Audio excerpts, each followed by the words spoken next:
Hello and welcome back to the channel, and welcome to another ramble, another choosing a top 15 the hard way.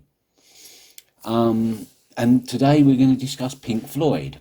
We're going to try and get all of Pink Floyd's music down to a reasonable level, say 30 or 40, from which I can choose a 15, because like the Tom Waits, it's difficult when you're a big fan of an artist to decide. I first got into Pink Floyd back in 83, I think, and that was from watching The Wall. In my ignorance, a 15-year-old, I didn't know anything about Pink Floyd. I had only just, probably the year before, started getting into rock music, specifically metal and a little bit of prog rock. So even though they had released a single that I was aware of, Another Brick in the Wall Part 2, a few years previously, I never made the connection. So I spent at least 6 months, until I was 16, thinking that Pink Floyd were a fake band, because my only my only experience of Pink Floyd was the film The Wall, and a little bit later the album The Wall, which I thought was just a soundtrack to the film. So it's a fictitious or a semi-fictitious story about a rock star called Pink Floyd, played by Bob Geldof. And in an era where we had Spinal Tap and Bad News and other fake rockumentaries, I just thought they were a fake band made up for the purposes of the film. It wasn't until I was 16 and started scouring record shops back in the day when Wikipedia didn't exist, so I didn't know what albums I was looking for. I just kind of stumbled upon Pink Floyd albums over the next 4 or 5 years by accident, with no real idea of where they fit in the chronology. It wasn't until at least 91 that I listened to it all and put it all in order in my head. So, I've been a fan of Pink Floyd for quite a long time. Back in my early years, in my 20s, it was mostly the early stuff. When I got older, I transitioned into more the middle era stuff. I think most of my choices are going to be from the middle and early era, and not much from the later eras, I think. And we'll see how it goes, shall we? I'm going to do this in reverse order, just for once. And we're going to start with The Endless River, released in 2014. What can I say about The Endless River? It's okay. It's not massively special though. I am appreciative that this album exists, because it does represent the last few tracks that Richard Wright had any influence over, even though that a lot of these were re-recorded for the 2014 release. Most of the songs are rejected ideas from Momentary Lapse of Reason and Division Bell, and I think it kind of shows in places, not everywhere.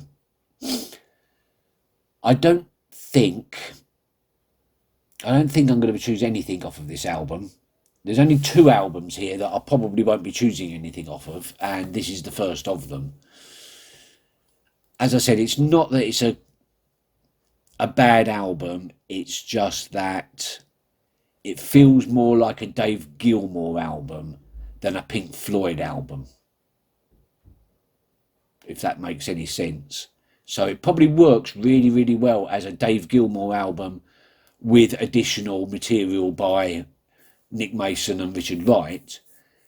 I don't think it quite fits in with the Pink Floyd sound as we got to know it as much.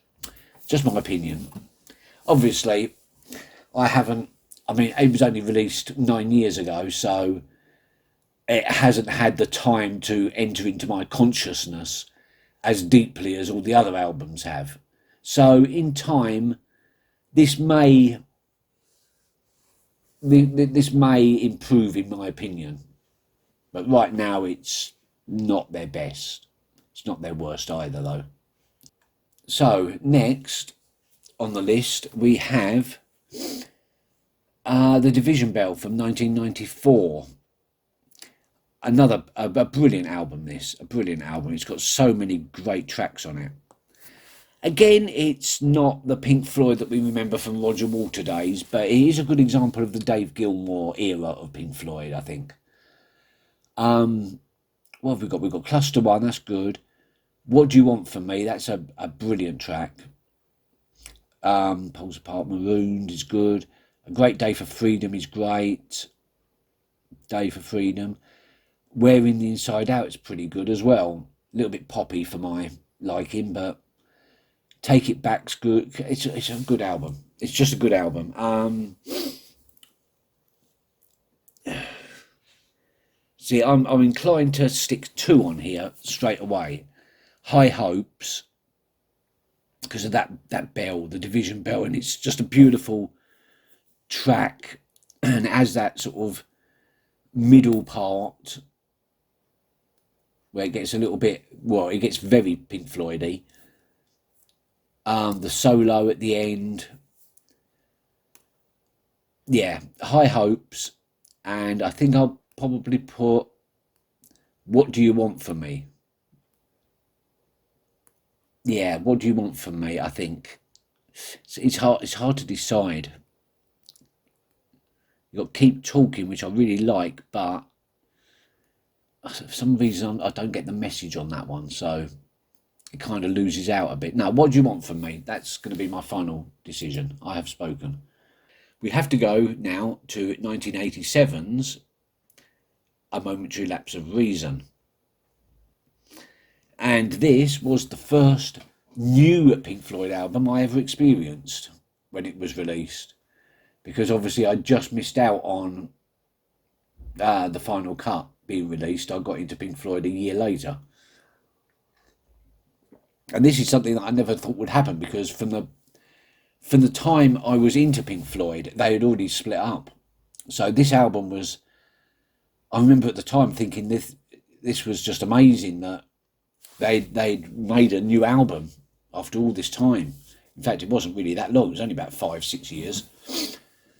But to me, it was an eternity. We got Signs of Life, an instrumental at the beginning, which is nice. We've got Learning to Fly. That's a brilliant track. I remember when that first was released as a single, I was playing it all the time, because I think that was about the time that MTV... No, it might have been a little bit later. It might have been a little bit later when I started getting MTV and things like that, and I was able to actually play the video multiple times. And the next track, Dogs of War, absolutely brilliant. The way it keeps the beat, even though the drums don't come in until much, much later in the song. It has that sort of... It has that Gears of War sort of sound in the instrumentation. It's just a brilliant track. I'm going to be saying that quite a lot. Sorrow, the final track, is very good. The rest, I would say, are okay, but not worthy of being put on here. So should I put Sorrow on here and Dogs of War? That means 3 from this album.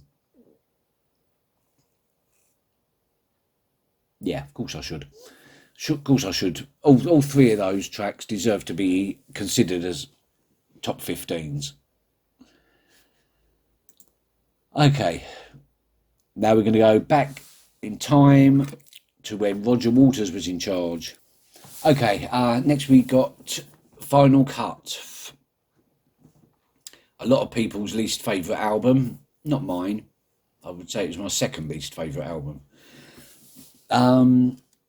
It's a Roger Waters ego trip, sort of. I mean, he had a dream of producing this album. He pretty much masterminded every aspect of it. He sacked Nick Mason. They were going through some terrible times as a group, and it shows on this. That it shows that Nick Mason, Rick Wright's, and Dave Gilmour's contributions to it are drowned out, shall we say, by Roger Waters' influence in this album, and it doesn't do good for it. Again, like Endless River, this would work brilliantly as a Roger Waters album. It just doesn't fit with the Pink Floyd vibe, the Pink Floyd sound as I see it. Saying that, there are some very good tracks on there. The Fletcher Memorial Home is poignant, and possibly one of my favourites of all. The one that they should have included on the Wall album, but for some reason didn't, even though it was in the film. When the Tigers Broke Free. I actually bought this on single. A long time after it was released, though. A long time after. Yeah, When the Tigers Broke Free is probably the only thing that's going to go on this, from this album. It's not an unlistenable album. It's just very heavy, very depressing, kind of. And of course it is because of the subject matter. Next we have 1979's The Wall, the double album. The inspiration for the film. Again, concept album. There's quite a few very short tracks like Happiest Days of Our Lives, and half tracks like Empty Spaces. It's very, very difficult to pick out individual tracks from this because of the conceptual nature of it. I mean, Another Brick in the Wall Part 2 obviously was their biggest single, probably ever. But it's so played to death, and apart from the guitar solo at the end, which is absolutely magnificent, there's not a lot to this song. To be quite honest, Brick in the Wall Part 1 and 3 are probably better. Oh, I'm going to get hate for that one. So what would I put from this album? Well, side 3, there's a track called Nobody's Home. Beautiful piano piece. It's quite depressing, but it's just I don't know. I think it's because I had to learn it, so it kind of got imprinted into my brain. But I do love that track. And obviously Comfortably Numb has to go on there because it's Comfortably Numb. Not their biggest hit ever, but probably their most well-known track, especially nowadays amongst new Pink Floyd fans that are, that are discovering Pink Floyd in the last few years. Comfortably Numb reactions are ridiculous. I want to put The Trial down because that is a beautifully constructed track, but I don't see any point to it because it probably won't get onto the top 15 because it's a track that's the culmination of the entire album, and out of context it's a bit weird. I'm gonna pencil it in anyway. I don't think it's gonna make the top 15, but I'm gonna pencil it in anyway because it's great. Going back in time even further, we go to 1977's Animals, possibly the greatest Pink Floyd album ever. Don't want to spoil anything, but it's a good chance of being number one in my list for Pink Floyd albums. Saying that though, they're all very long tracks. apart from the epilogue and prologue, Pigs on the Wings Part 1 and 2, I mean, choosing 3 would be choosing the entire album, more or less. So I'm only going to choose 1. And it's going to be Dogs, isn't it? It's going to be Dogs. Of course it is. 17 minutes and 4 seconds long. It has everything in it. It's got a good storyline to it and a good... Well, the basis of it is George Orwell's Animal Farm. So I think in Dogs they really get the feel of the piece, of the dogs. And then it also gets mixed up with all sorts of new stuff and some experimental stuff in the middle. It's just an all-round beautiful piece. So, and the guitar solos are amazing. And for Pink Floyd, the guitar and keyboard solos are pretty much everything. We go to 1975's Wish You Were Here. And of course, everyone's going to say, why the hell wouldn't you choose Shine On You Crazy Diamond Parts 1 to 5 right out the bat? Because it's about Sid, and it's a beautiful piece. It's a slow build with these beautiful guitars in the background as it builds weight and builds intensity. All the way until the drums and the vocals come in, about 5 minutes into it. Yeah, but sometimes I don't want a 5-minute intro on one chord. It can be a little bit boring when you're not in the right mood for it. I'm sorry, but I'm not going to include it. It would never get on anyway because of the fact that it's very circumstantial.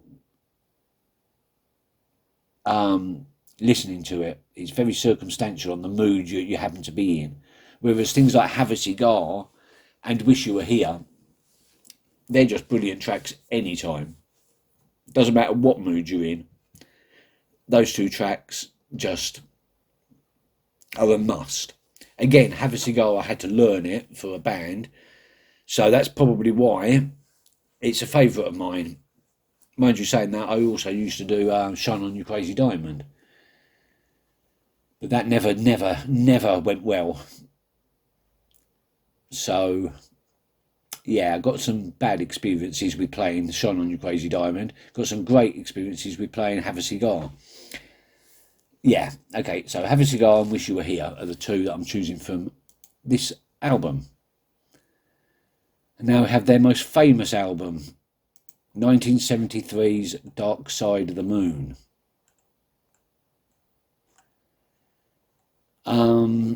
This is another one that's very hard to pull out individual tracks because of the context of the album. It's very conceptual. A lot of the tracks run into each other. And you've got this end, tracks 8, 9 and 10. Any Colour You Like, Brain Damage and Eclipse, which when played all as one track sounds fantastic with the solo. Well, it would be an introduction solo keyboards, followed by that Brain Damage, followed by Eclipse with that epic ending. It's a brilliant way to end the album. It's a brilliant way to end those 3 tracks. But you take any of those 3 tracks as individuals and they don't really hold up that well, do they?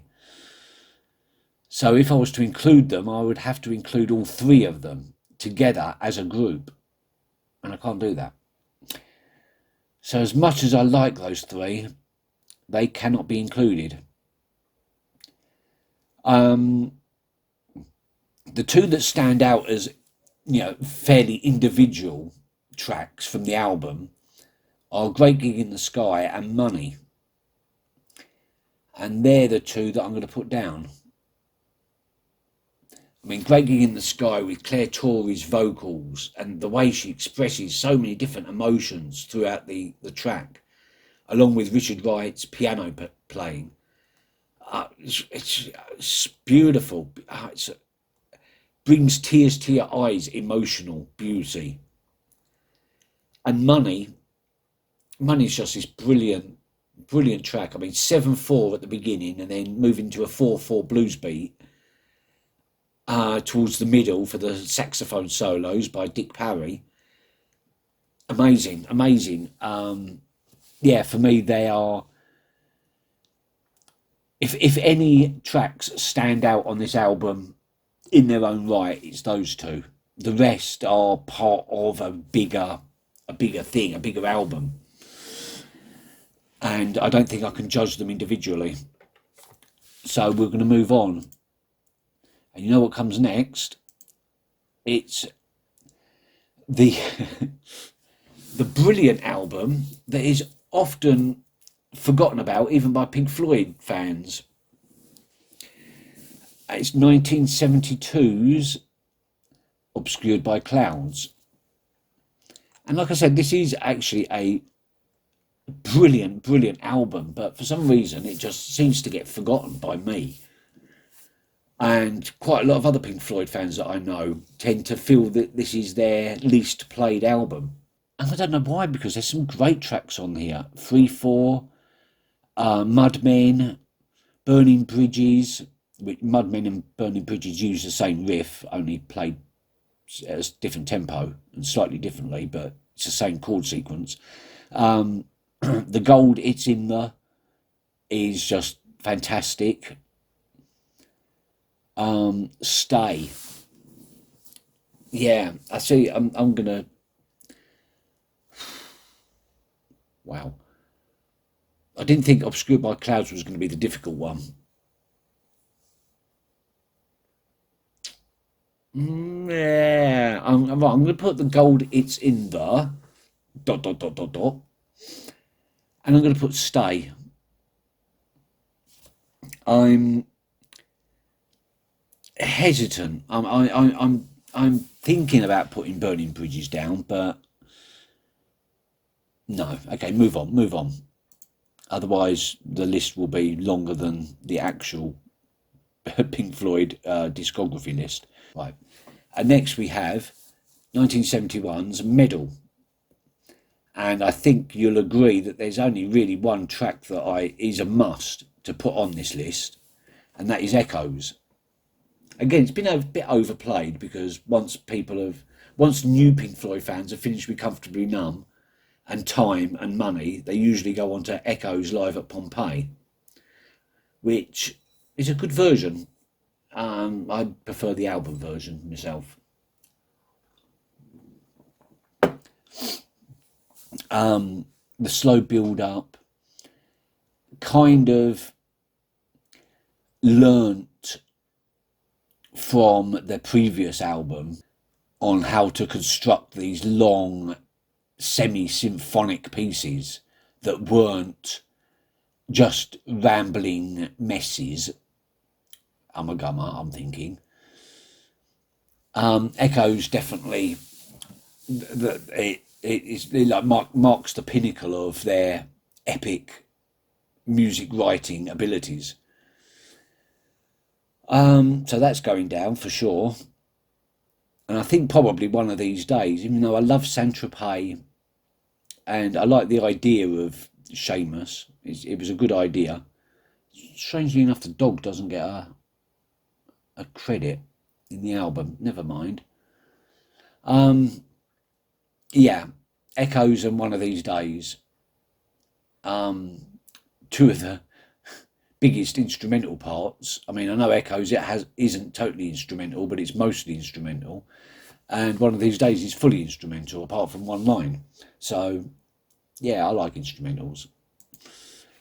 Talking of which, next it's 1970's Atom Heart Mother, another contender for best album of all time from Pink Floyd.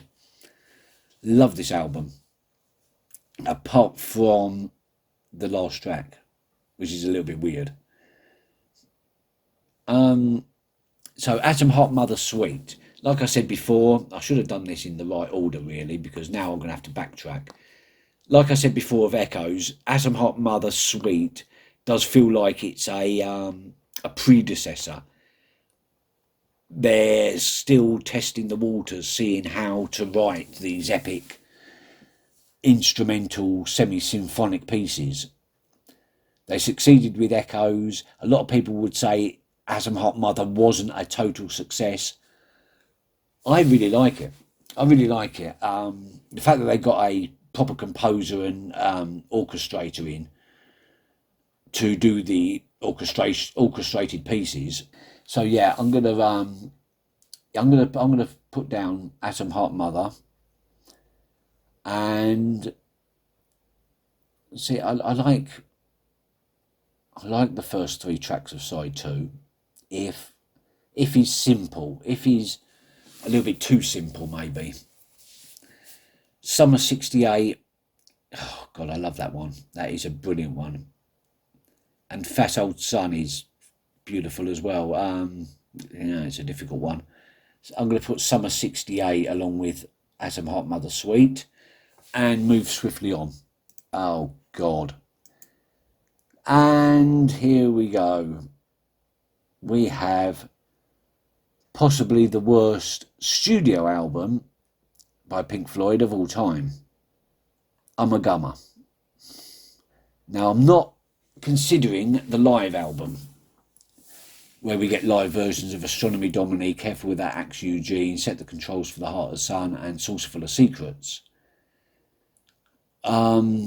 As good as they are, they're not. They're just live versions. We don't consider live versions in this. So we have to go to the studio album, and the studio album is I'm sure they knew what they were doing at the time. It seems like that each of the members took the time to write one or two pieces solo. Sisyphus by Richard Wright. It's difficult to part one kind of sounds like some sort of 1970s Fabio Frizzi or Goblin or Claudio Simonotti soundtrack.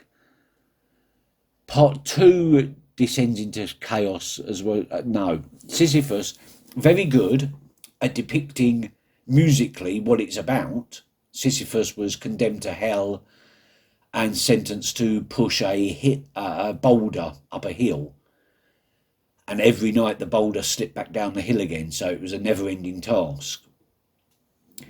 And yeah, I think musically it works for the title, but as a listening piece, I listened to it this afternoon, and it's difficult and not necessarily enjoyable. Grantchester Meadows by Roger Waters is actually a really nice piece. Actually, it's the one really good piece that's on this album. It's not enough to save the album, but it is a lovely piece. But it just goes on a bit too long. It's 7 minutes 23 seconds. It does pass fairly quickly. You can sort of get lost in the track. But there were points when I was listening to it again this afternoon that I thought, get on with it. It's going on a little bit. And when you start consciously thinking that the song is dragging out, that doesn't necessarily make it a good song. And lastly, we have the other Roger Waters contribution, several species of small furry animals gathered together in a cave and are grooving with a pict, which is just mental. It's just mental. I get what they were trying to do. A soundscape of noises and animalistic noises at that, but I think they did it better in earlier albums, where they didn't rely on it for the whole song, but instead incorporated it into the end of the song. I'm thinking Bike. Yeah, no, it's 4.5 minutes of absolute chaos and not enjoyable chaos. The Narrow Way, The Grand Vizier's Garden Party, you're looking at pretty much the same. It's experimental. It's very off the wall. It's very much a big ego trip for all four of the members. And I give them credit for the idea, but not for the production. Next, we're going to go to the soundtrack, More. More isn't a soundtrack that I really know that well. I know many of the tracks from this, but some aren't as familiar as others. Don't normally consider it part of their, well, it's not part of their studio album output, but it does have some good tracks on it that I want to include, so I'm including it here. Basically, the first two songs are great. Cirrus Minor, probably the best one, and I first heard that off of Relics a long time ago, before I ever knew that this album existed. And the Nile song, again, because I heard it so many years ago on Relics. But also Cymbeline. Yeah. See, Nile's song is great because it's kind of punchy and it's almost punky. But again, it's circumstantial for what mood you happen to be in. If you're not in a mood for that raw rock sound, it doesn't fit in to the vibe. So Cirrus Minor and Cymbeline are definitely going on. I don't really know what I'm talking about, to be quite honest. Doesn't sink into the vibe. What the fuck do I mean by that? I don't know. I know what I mean, but I don't as well. Saucer Full of Secrets, Sharp. Okay then, well, Saucer Full of Secrets, of course, contains Syd Barrett's last contribution to Pink Floyd, so it'd be stupid not to put that down. And it's a good song as well. I mean, it's a little bit, you can kind of see that Syd Barrett was getting a little bit knocked off with his slow being pushed out of Pink Floyd in the writing of this song. So it's a bit poignant, but it's a good song. I mean, Saucer Full of Secrets itself is a great track as well. Not that I'll be putting that on, because there's also Remember a Day, Let There Be More Light, which is a great track to drive to. Set the Controls for the Heart of the Sun. Yeah, okay then. Remember a Day and Set the Controls for the Heart of the Sun are going on there because they're brilliant. I would like to put Let There Be More Light on there. But no, leave it at that. And you'd think finally we come down to the first album, Piper at the Gates of Dawn, but there is one more to go.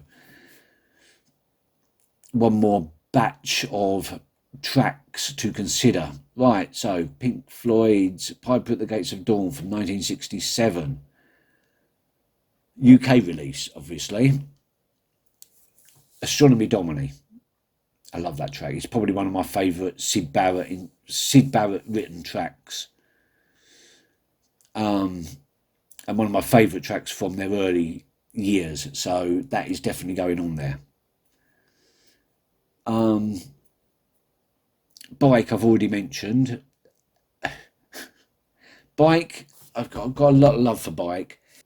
For something, I just like it. It's just innocent. It betrays Syd Barrett's just innocent nature and childlike, just childlikeness. Childlike innocence. That's what I really want to say, childlike innocence, but I said innocence already, so when I went to childlike, I kind of got lost. It betrays his childlike innocence. Same as Scarecrow, I think, does. Although that's more influential by the hippie movement of the time, the psychedelic movement that was driving Pink Floyd at this point.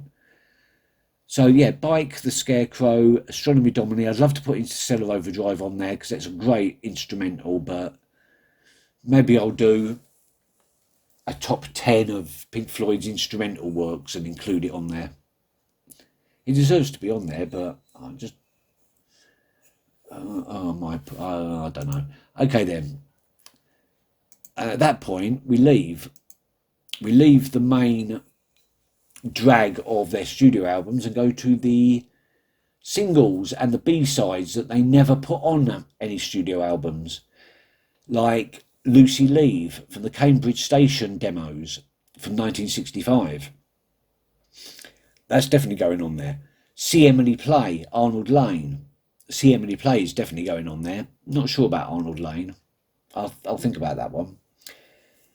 You've got things like Scream Thy Last Scream, which was left unreleased for so many years. Julia Dream, Dreamboat Queen.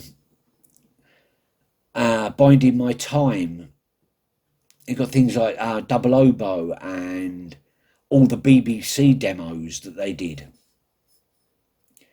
as well as the 3 tracks that they submitted for inclusion on the soundtrack to Zabriskie Point.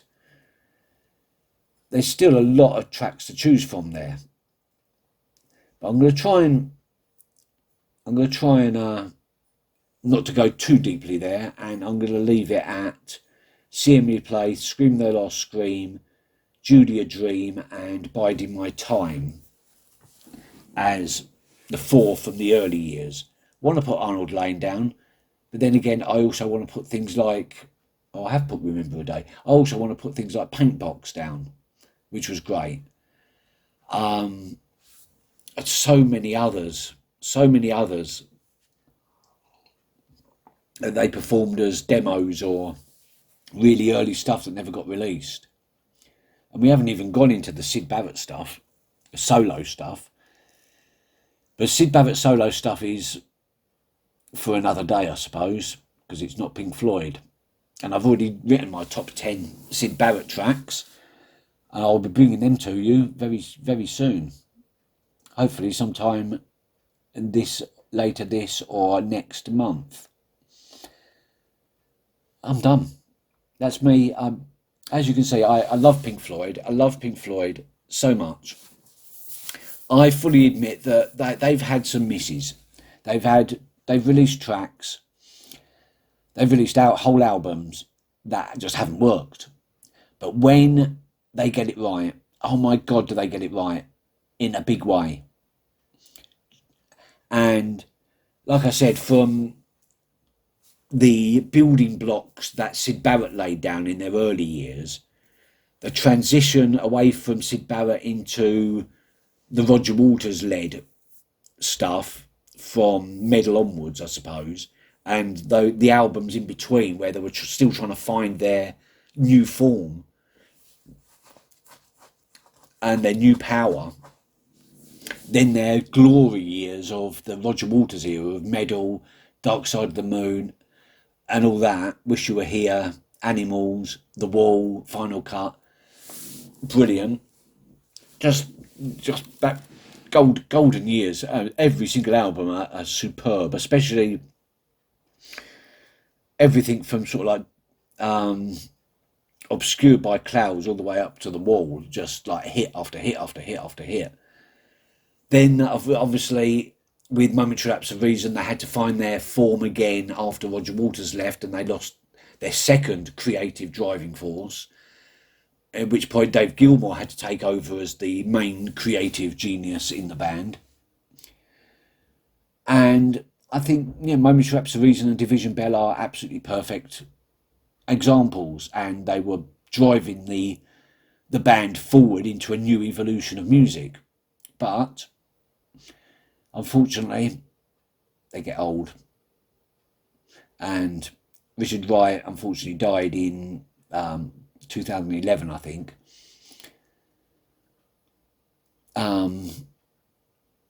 Syd Barrett died previously.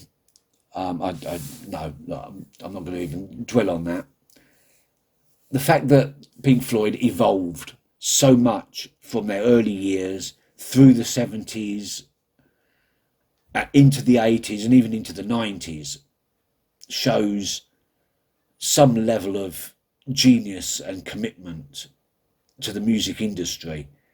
I don't think, I mean, they're legendary. They go alongside the Beatles and the Rolling Stones and Elvis as being these legendary rock stars.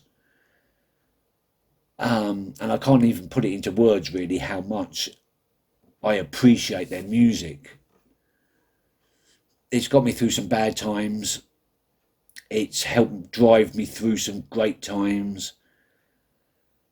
It's always been there for me since I first discovered them in 1983.